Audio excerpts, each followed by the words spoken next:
All right, good morning. Today is September 23rd, 2022. This is Coffee with Community Services for Alta California Regional Center.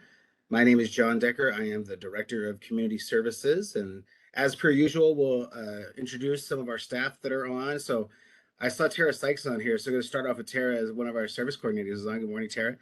And then we've got Scott in our Community Services Department, and we've got Christy, and we've got Kate on here, and I see Jason this morning, and Gary, and we've got Nicole here, and Odelia as well. So good morning to our community services staff that are on here. I see a client services manager. I see Christina, who's on this morning. So good morning, Christina Lane, who is here. And then we've got our CSS managers. So we've got Gino Nessie, and we have Helen Neary.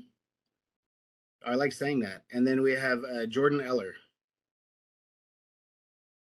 So good morning, everyone. We've got a number of things to talk about today.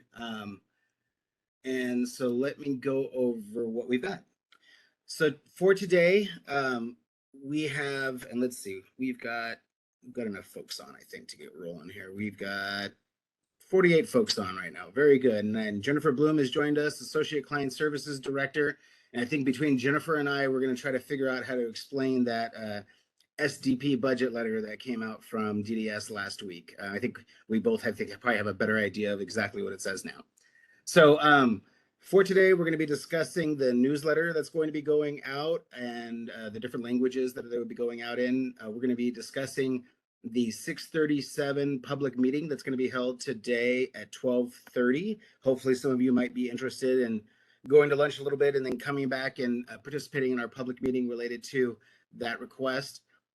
We're going to talk about performance contract feedback. We're going to talk about our upcoming Reinventing Employment and Day Program Services workshop. We are going to discuss the vendor survey results, the results of the survey for those who are offering alternative services. We will discuss some recent instructions that were given to service coordinators yesterday afternoon related to alternative services authorizations, new alternative services authorizations. We heard feedback from service providers and we put some clarification out there to our staff. So we'll discuss that as well. Additionally, an update on a tailored days services workshop that is going to be put on by the Disability Thrive Initiative. We have the DSP surveys payment. So I know that was a question that folks have had. When are we going to get paid for the DSP survey? So I have an update on that. We have an update from Jordan on the Community Resource Development Plan survey that's going to be going out.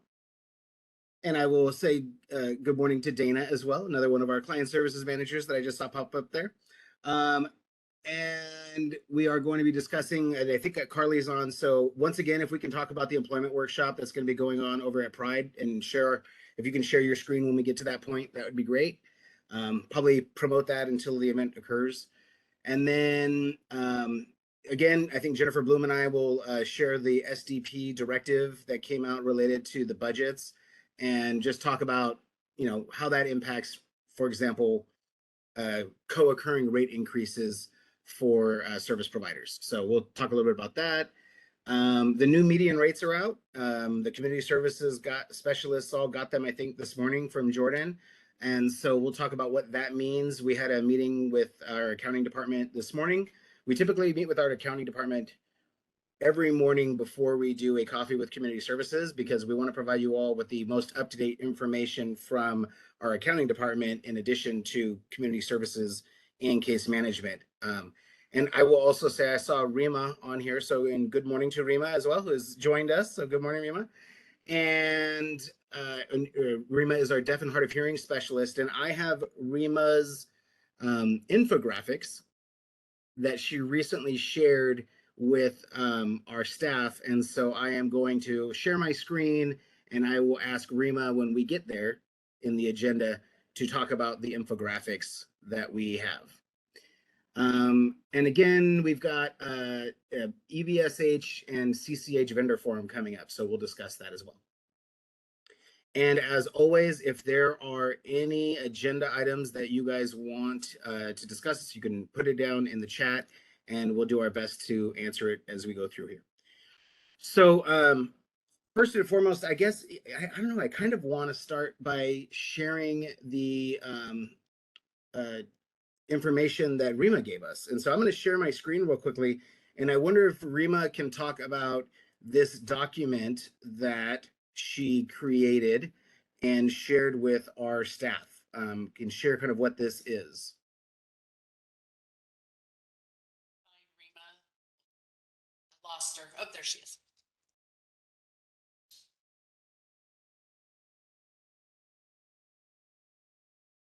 Got it. Yep, got it. Okay, so you want me to go ahead and talk about this? Okay, I'll talk about the document. Thank you. This information, this week, the International Sign Language is all over the world. International Sign Language, people who sign, any different languages, just like spoken languages. So this is an information celebration about what we talk about, Deaf Plus, and those people that have the barriers in learning the language. It's the same as hearing people. They've got challenges. So we've got some information for them. And, those who are Deaf Plus lack opportunity to learn. And so we want to encourage them to learn languages and get language acquisition. So they may be exposed, they may be not. So we want to increase their language opportunities. And also recognizing that the different ways that language varies, it's not all the same. So it's also varies along with the disability community too. So, how you can maximize the support for Deaf Plus. So that's what this infographic is all about.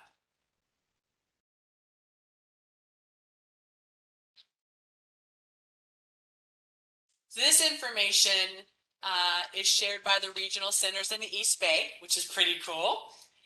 And I say that, there's not just one sign language. So there's a variety of sign languages.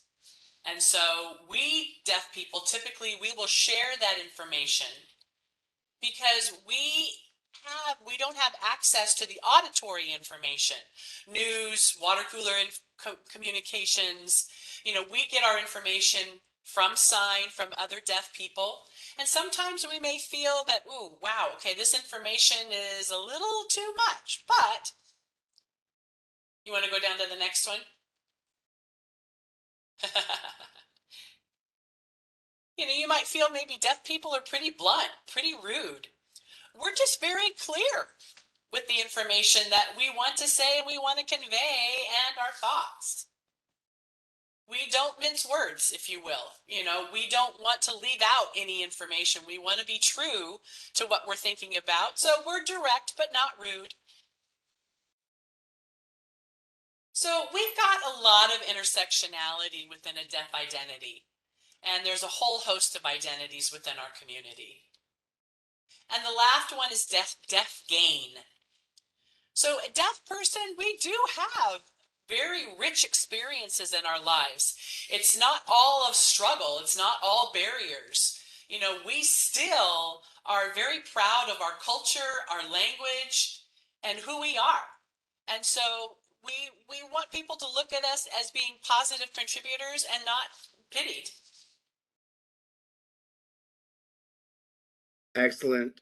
Thank you very much. And as some of you community services specialists know, I never let you know in advance whether or not I'm going to call on you and ask you to present during Coffee with Community Services. So Rima had no idea I was going to ask her to share that information today. So thank you once again to Rima for always being available on the spot to share these fantastic resources. And we are also working to establish a place on our website where Rima can have all of this information on a one-stop shop for our clients, our service providers, the advocates, that we have a place that is specific for Alta as well. So for example, which are those, being able to identify which of those vendors of ours specifically have signing staff, for example, or have deaf staff that sign, for example. We don't have a place where you can easily look up that information. And so one of the things that I would like as Rima builds out what her web page is going to look like on our website is that we identify those service providers and hopefully be an encouragement to other service providers that might want to increase their capacity to serve the deaf and hard of hearing within our community. Exactly. Definitely. Also, I'd realized that you may not been able to see my face just because the voice that you're hearing is the interpreter. So, if you can pin me and I say hi, so you can see my face. So typically, so you're going to be following the voice, which would be the interpreter. But if you pinned me, you could see my face. So I know the host, if you want to pin me, I can say hi if people can't see me. I think I moved you to the stage there, but that'll be one of those things that I need to remember, because if people are just doing the speaker view, it will only flash to the interpreter. I try to have everyone's pictures up just because I feel like I want to be in a big meeting again with everyone. And so it helps by being able to see your faces as we're talking about these different items. Great, fantastic comment there on the side that I would share in the chat. This is awesome to have our deaf community included in all community services resources. Thank you so much, Rima, for advocating passionately. And so certainly that is the feedback that we hope for. And even I have heard about this meeting as well, that this is now also an opportunity that staff like DSPs and others can use to get information directly in a sign language format, which didn't exist before. So again, appreciate Rima bringing herself into our agency, and we certainly benefit from it.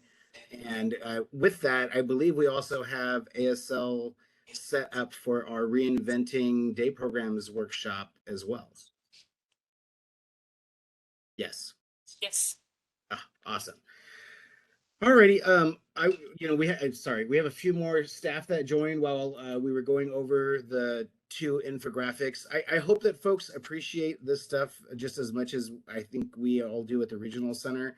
A lot of this information is very current. It's 2022 information that Rima is providing and giving us insight into. And so again, we will keep offering opportunities for this internally amongst our staff for trainings, but also this outreach to providers.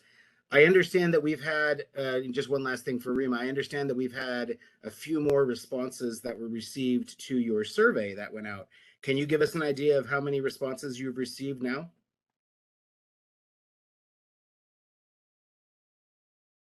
Let me see if I can find that information really quick. I think the last time you told me you were at over 30 that had responded back, and so maybe you can throw that in the chat for us once you take a look at it. And meanwhile, I'm just going to introduce. You saw Tracy Brown, Associate Client Services Director, and Johnny Zhang both join us. So good morning to you both. And Carol Wilhelm, good morning. I feel like I haven't seen Carol in at least like a week or two. So good to see you, Carol. And then I just wanted to add real quick, we have 25. Oh, excellent. So 25 responses to her survey, and hopefully we can get even more of those responses back. So thank you all for that.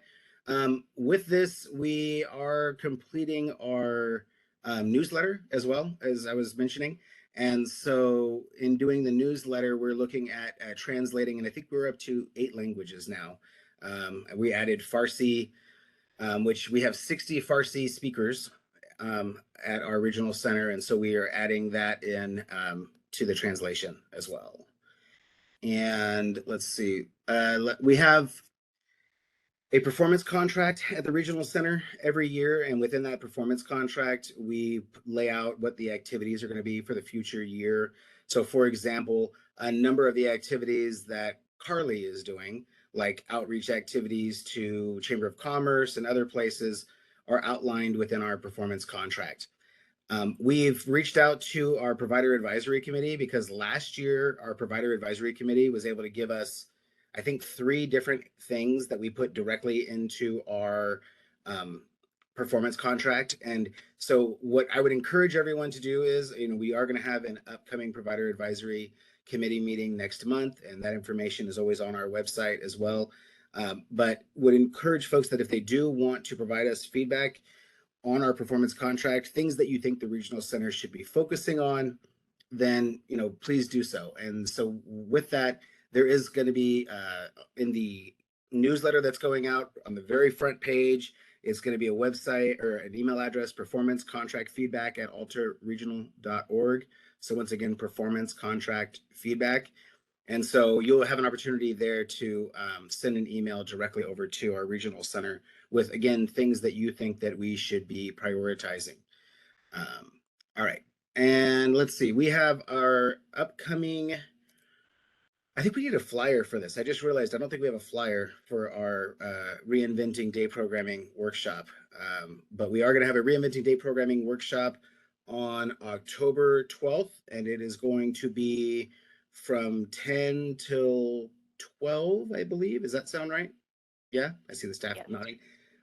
And with that, we have recently received the agreement from the Disability Thrive Initiative, and specifically speaking with Barry Giardini, who's the executive director of CDSA. And Disability Thrive Initiative is going to be joining us at the regional center for our workshop as well. Again, the idea being we want to broadly be able to talk about different types of opportunities that exist when it comes to reinventing day programming, trying to come out of the alternative services, getting back into the traditional services, but still honoring all of the needs and wishes and changes that have gone on with our clients over the last 2.5 years, where services have looked drastically different. And so talking about things like changes in tailored day services, talking about things like program design addendums, what do I need for a program design addendum? Talking about traditional services. One of the questions that has come up in these meetings, and we've talked about it amongst our staff, is, what about these DDS set rate programs? If it's a DDS set rate program, am I able to put a remote service into that? Is that something that's allowable? And we at the regional center, there was a question about, will the Reinventing Services meeting be recorded? And yes, it will. So we will also be recording that. It's going to be hybrid style. So we'll have people inside our Brenda Smith conference room, especially like our panel of folks, which is going to be myself and some service providers. I think we're going to have both Carol Watillo and Eric Champa, who are both part of our provider advisory committee. We will have our community services specialists that work on day programs. They will be part of our panel as well. And then we'll have Barry and whoever else is able to come from CDSA too. So we will have the Disability Thrive Initiative or from California Disability Service Association. And with that, we are going to be meeting with them to go over the specifics about the about the reinventing workshop. But one of the things that we are kind of timing it is that the Disability Thrive Initiative is doing a tailored day services workshop on October 5th. So ours is going to be a week after that. So we're hoping that all the great information, because they're going to be also getting some updates from the Department of Developmental Services, we'll be able to share that. But let me jump back into the DDS set rate programs real quickly. So for the DDS set rate programs, the feedback that we have thus far is the same as what we have been talking about at the regional center, which is, yes, you can do a virtual component to your program, but it must remain in ratio. So, if you have a ratio of 1:3 and on Fridays you want to do virtual cooking classes at a 1:8 ratio, that's not going to work. And that's kind of that's the feedback that other regional centers are saying, and that's the kind of position that we've had, which is if you are looking at adding a remote component to your program like that, it must remain in the same ratio. Right now, I don't know that there is another bit of guidance that the department has given, but amongst the regional centers, that's been what the discussion is. Additionally, it's fortuitous because right now, Michelle Johnson just joined us as well, our Director of Client Services. We did have a vendor survey that everyone did, and we were able to collect those vendor survey results, and we shared those with our our community services specialists. And the reason why we did the survey and why we're, what we're talking about as far as alternative services is we are transitioning from alternative services, and we'll be transitioning back to the traditional service delivery model. So with that, part of this is we try to be as transparent as possible with our community and with our vendors, and with our service coordinators regarding kind of what our trainings look like and the things that we're talking about. So to share with you all as service providers, what we did was we took the survey results, and I think we had about 50 some vendors that responded back indicating that they were going to be either doing a modification to their program or not doing a modification to their program based on the alternative services. And so what we did is we shared that list with our service coordination with the direction basically that, you as service providers don't know what all those changes are going to look like. You as service providers don't know, what that final program design is going to look like. However, if you are planning on changing, then that needs to be a discussion that occurs within the planning team meeting, that the planning team needs to know, what is your plan change that you're looking at doing. So if you're looking at adding something that is a virtual thing, is that something that the clients are interested in or not? And so those discussions are going to have to occur in planning team meetings ahead of the program designs, for example, being finalized, because it's going to take folks a little while to write their addendums, and I think to even fully understand how they exactly want to change programs. So we did give out instructions to service coordinators related to this, and one of the instructions discussed the new authorizations for the alternative services. And so again, we've got the ADs on here, and we've got Michelle on here. And so the basic idea is we're having our service coordinators inform the ADs about these new alternative services authorizations, so that we can make sure that there's a transition plan that gets into place for that individual once the traditional services kick back into place effective January 1. And that's really the impetus behind all of it. It's not like these are forbidden. You can, under no circumstance, and you're going to get in trouble or something like that if you write an authorization like that after the month of October. Instead, it's just to make sure that we have someone that is providing oversight, so that there is a transition when when we kick back over again on January 1. So Michelle or the ADs, I don't know if you have anything else further about that, but we had started to hear from different vendors that there was some service coordinators that no, I can't do this, and we certainly recognize that that is something that might occur. And we did also put in our message to the service coordinators that some vendors are not going to be able to switch over to the traditional service. Some of them are only going to be able to do those alternative services right now. And the reality is the alternative services rates are lower than the traditional services rates. And so it's not like we are losing money or something like that, or one way or the other with doing alternative versus traditional billing. So again, Michelle, ADs, I don't know if you guys have anything else to share related to that. Nothing from me, John. Thanks. Okay.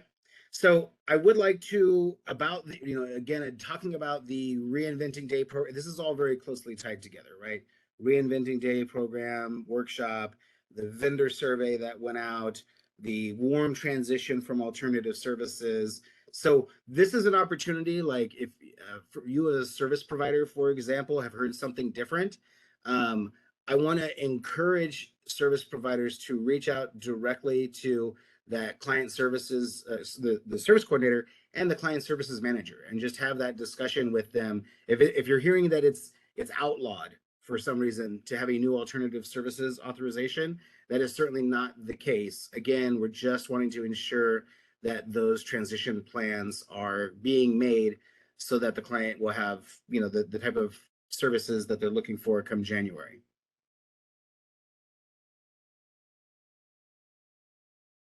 Cool. All right. No other questions about that. We will send out to folks about the Disability Thrive Initiative's TDS training that they are providing. I think I sent that out to you all as specialists, right? Yesterday? Maybe, maybe not. The Taylor Day one? I'll have to double check that and make sure. I'll make sure, oh, you guys got it. Okay, so they got it, our staff got it. We will talk to Herman and get it sent out to our service providers as well. And again, would recommend each of you sign up to get updates from the Disability Thrive Initiative. Again, this is going to be kind of a broader training, the Disability Thrive one that's on October 5th.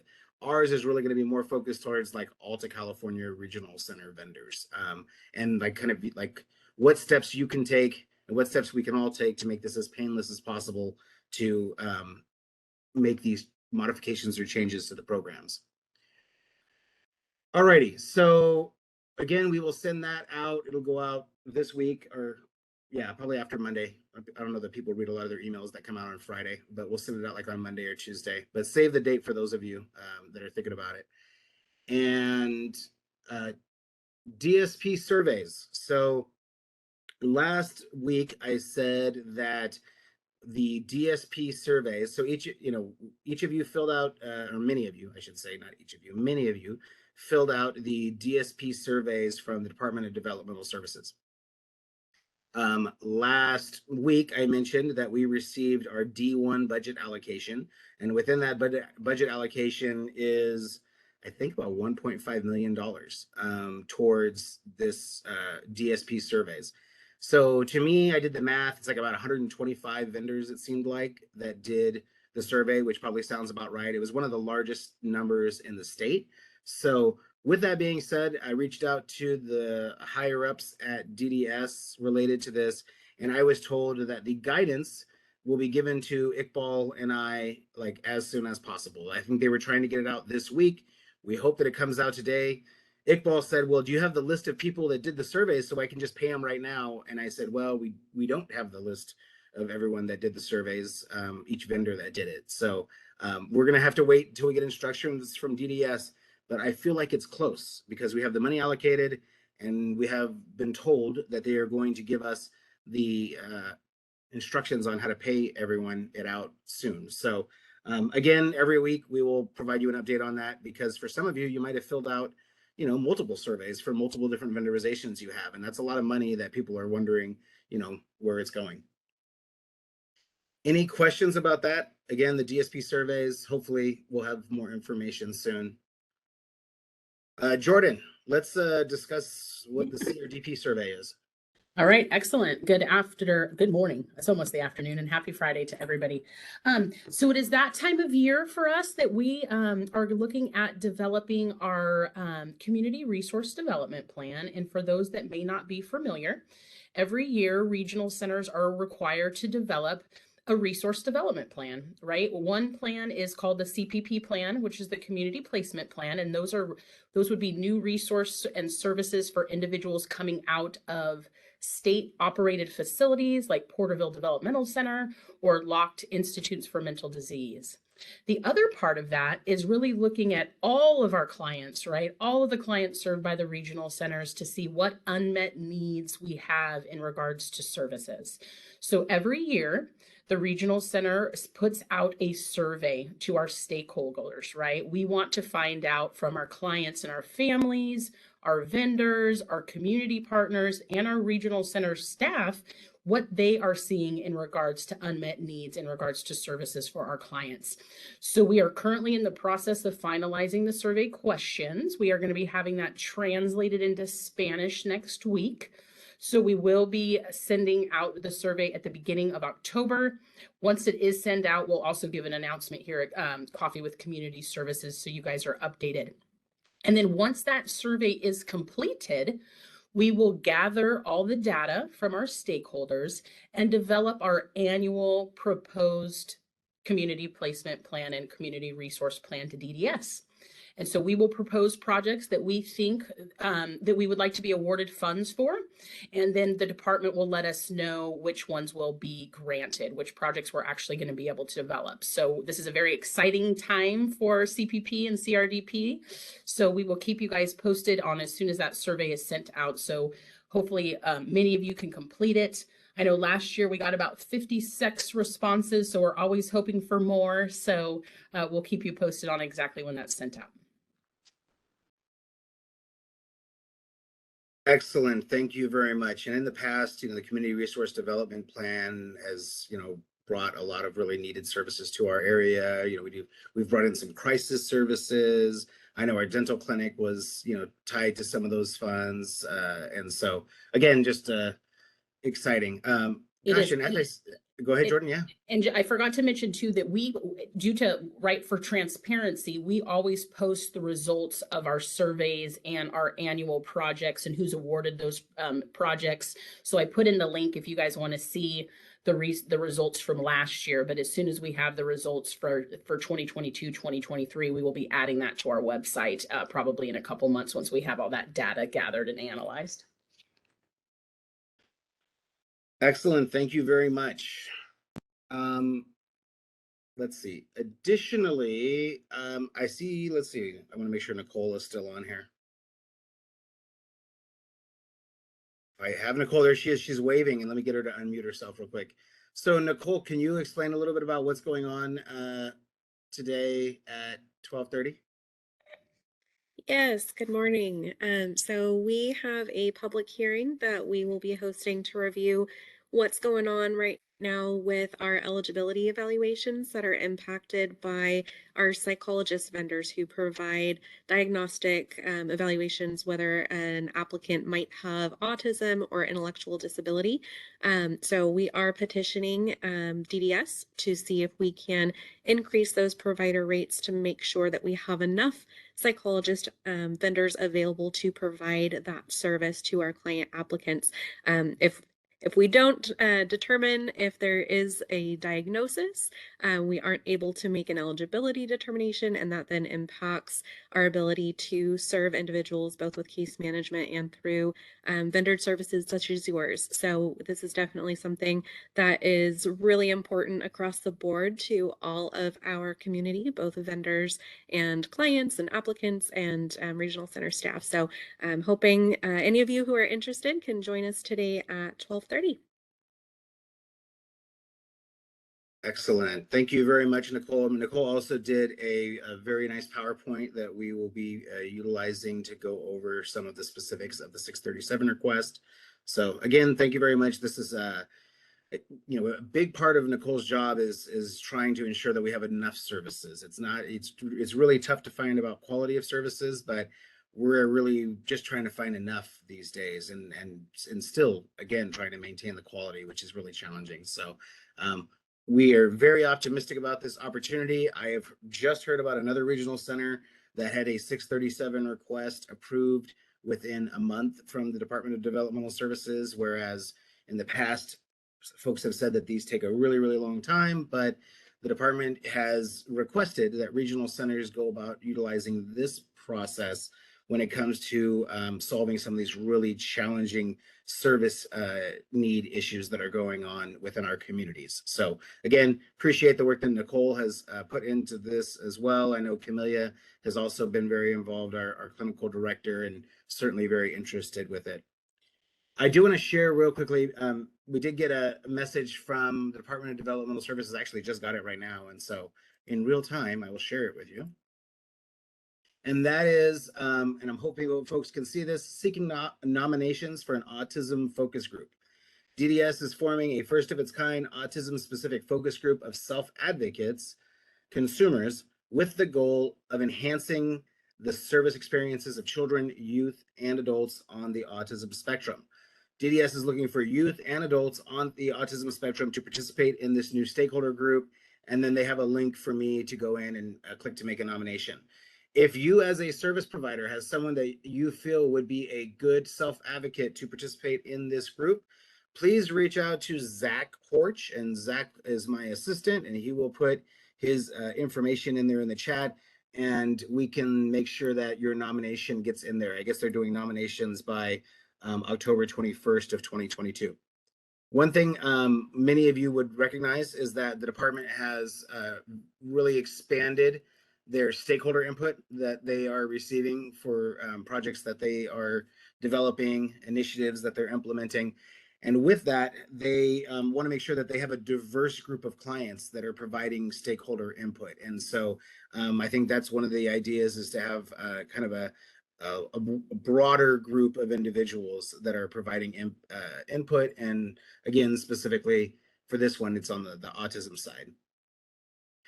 Jordan, I was going to have you talk about the EBSH and, oh, sorry, no. Yeah, EBSH and CCH vendor forum.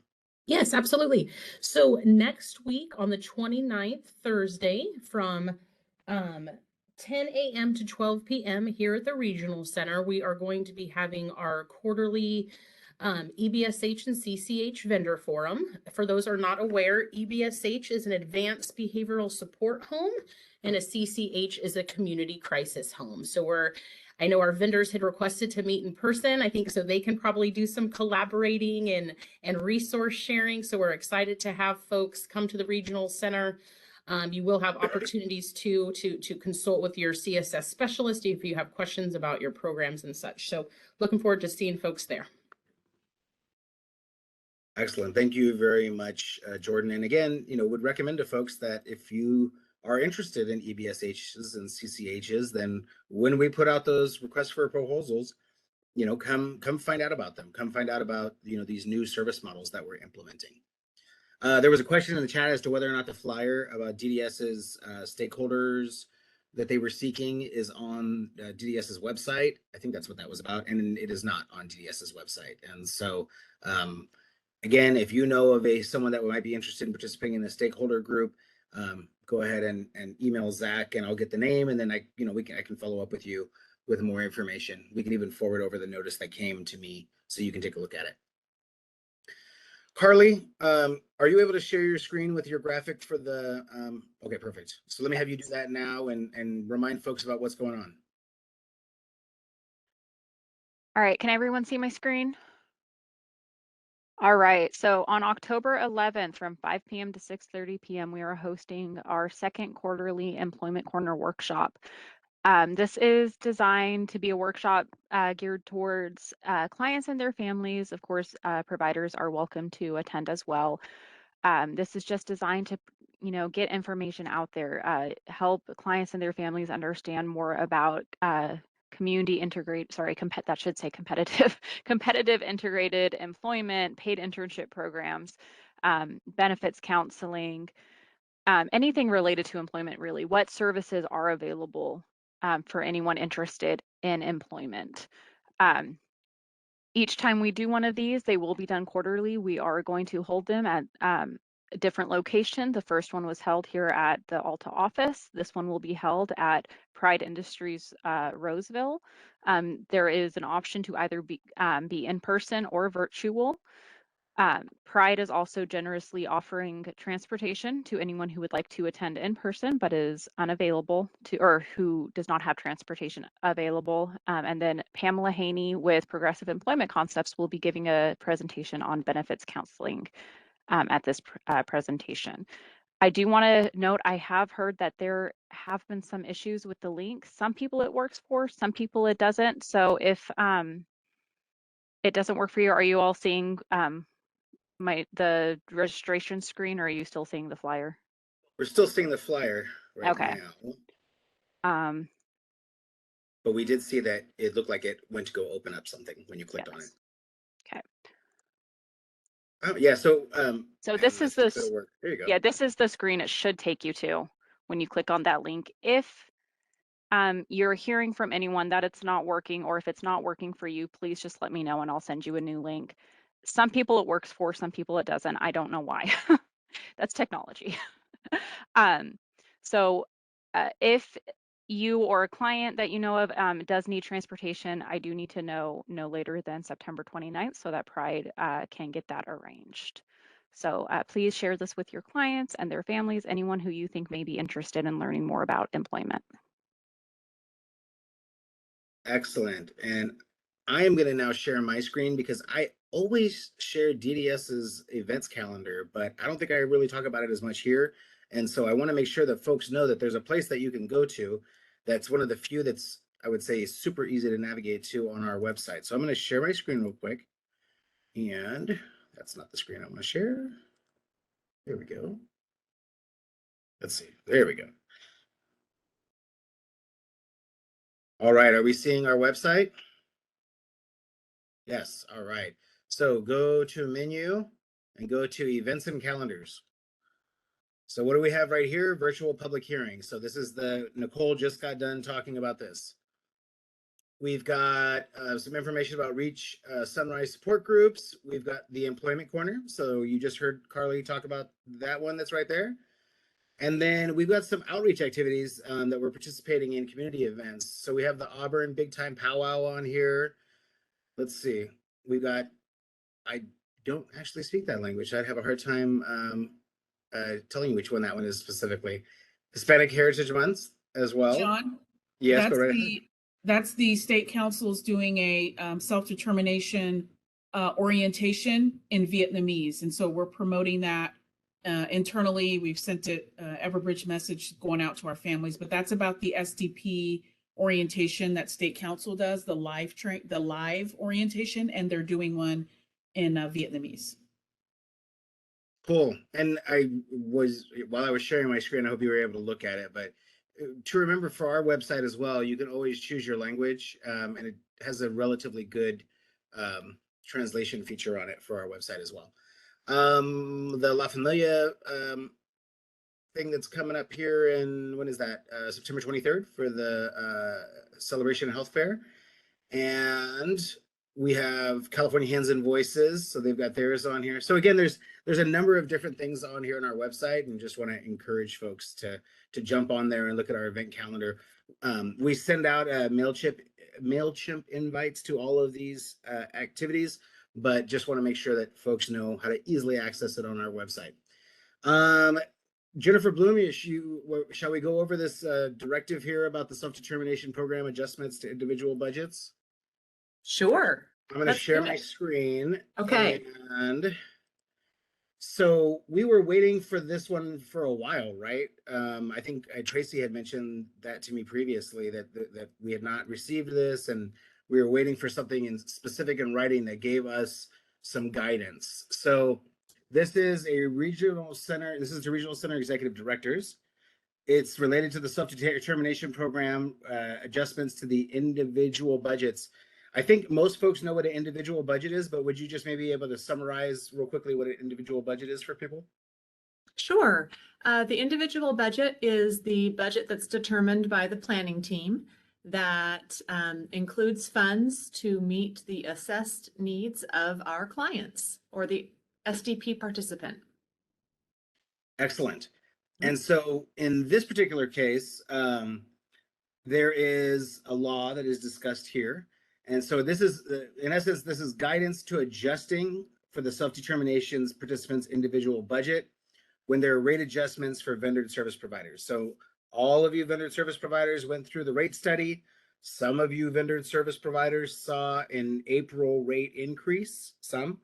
And in those situations, then there's the question that is raised, if that is something that is available for people that don't participate in SDP, you know, a service at a higher rate, then can it be available for those that are in SDP? And so, but there needed to be guidance that explained what it was going to look like.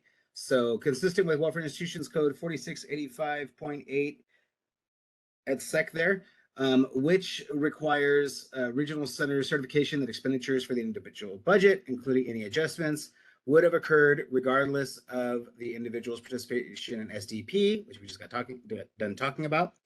A participant's individual budget may be adjusted in the following situations. So we've got three here. Increase in state minimum wage, pretty self-explanatory. The individual budget may be increased by the amount necessary to bring an employee pay into compliance with the increased state minimum wage. And just as vendors that are traditionally vendored have rate increases that may occur because of Minimum wage, that is included here as well. Changes in rates for vended services included in the individual budget calculation. There is an increase or decrease in rates for the vendor providers and or services associated with the expenditures used in the individual budget calculation. And then the final one is change in rates for a regional center provider who is also providing SDP services.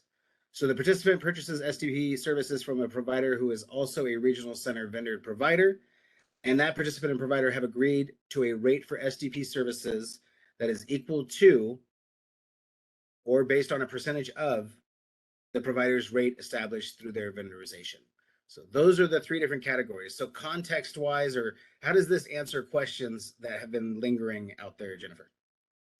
Well, I would say, and please, Tracy, Johnny, Michelle, chime in if you would like to add more.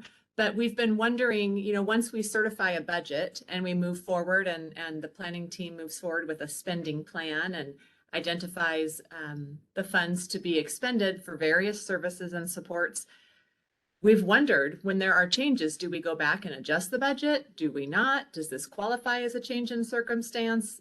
Or is that a different category? And so we've been waiting to know for sure what circumstances, what additional reasons there might be to make changes to the budget. And so this helps us, this helps outline those reasons and provides us with some consistency, I think, in moving forward. Any other feedback, ADs or Michelle? I would totally agree with Jen. I know that questions have come up regarding, just understanding that the rate, study was and rate increases were happening with vendors. And so I know there's questions that have come up. So I think this helped really provide some clarity into when can we relook at the budget to increase it. And so, in particular, with some of the vendors that we had utilized their rates and building a participant's budget, we can now take a look at that if it comes up and say, look, if it meets these areas, then we can then relook at increasing the budget. Thank you. And again, some of these things are new approaches that DDS is taking on in order to address basic disparities that are existing within our system. And I want to talk about another big change that occurred that we were just dealing with right now today, which is the new median rates that are out. So the new median rates have been released. And with the new median rates, these median rates include the calculation of the first rate increase that was received this year. So the April rate increase is already in the rate study. What's different from years past for those community services specialists or others that are familiar with how we do rates here at the Regional Center, it used to be that, and I'll give you an example, in 2016, median rates came out. And in 2020, median rates came out. In 2016, if you were vendored at the top of that median rate, when the new median rates came out, 4 years later, your rate doesn't change because once you're vendored, your rate stays the way it is. Now, the new rule is that if you were vendored, let's say between April 1st and today, when we got the median rates, you automatically get a rate increase. So you are automatically going to get that rate increase. Whereas before, you did not automatically get a rate increase when the median rates were updated. But the idea is that the median rates are helping move vendors towards those benchmark rates. So for example, I think, Nicole, I don't know if you had a chance to look at the median rates right now, but I think the psychologist landed at 111 per hour, and for one of them, something like that. And I think they were at 92 or 94 previously. We looked at adaptive skills trainers that were vendored at the median rate was around $40 an hour, and the new rate is $70 per hour for those adaptive skills trainers that have been vendored since the April 1st. So, and the reason why this doesn't apply to the vendors that were vendored before April 1st is that those vendors already got a rate increase. So those vendors already got that 25% initial rate increase, and that's already been included in their rates. So for the specialists, we'll talk with you more about this, but in essence, what this means is we've got a new set of easy to understand median rates, and it'll be much easier to describe to service providers what level they can be vendored at. With that being said, it seems like it would make sense then that DDS would release new median rates with each rate study increase that they implement, if that makes sense. That way we would have new median rates. So again, I think this is great news that the department is getting rid of some older methodologies on how to look at vendor rates, and they're trying to get every vendor up to those benchmark rates as quickly as possible that have been set. Again, community services specialists, we'll spend more time talking about the new median rates, but just want to let folks know that the department got those out, and they do look like they include all of the rate increases that were already previously discussed with our April 1 rate increase.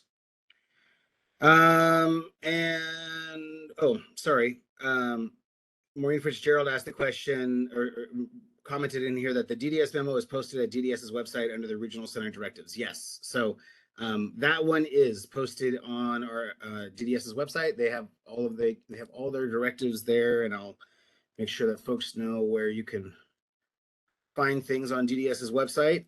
So you can get directives to regional centers right there on their website. And then you can also get information regarding the self-determination program on DDS's website right here as well. So with that being said, I don't know that anyone else has any questions, but I'm hoping that folks will be interested in logging back in at 12:30, if you might, for our public meeting. We're hoping it goes well and that our public believes the same thing that Nicole believes and the rest of us believe, which is that if we can pay people a little bit more to do these services, we're going to have more opportunities for our clients to get connected with the regional center faster. So with that being said, appreciate everyone taking their Friday morning to spend with us, and hopefully you found these updates helpful, and we will look forward to talking to everyone again soon.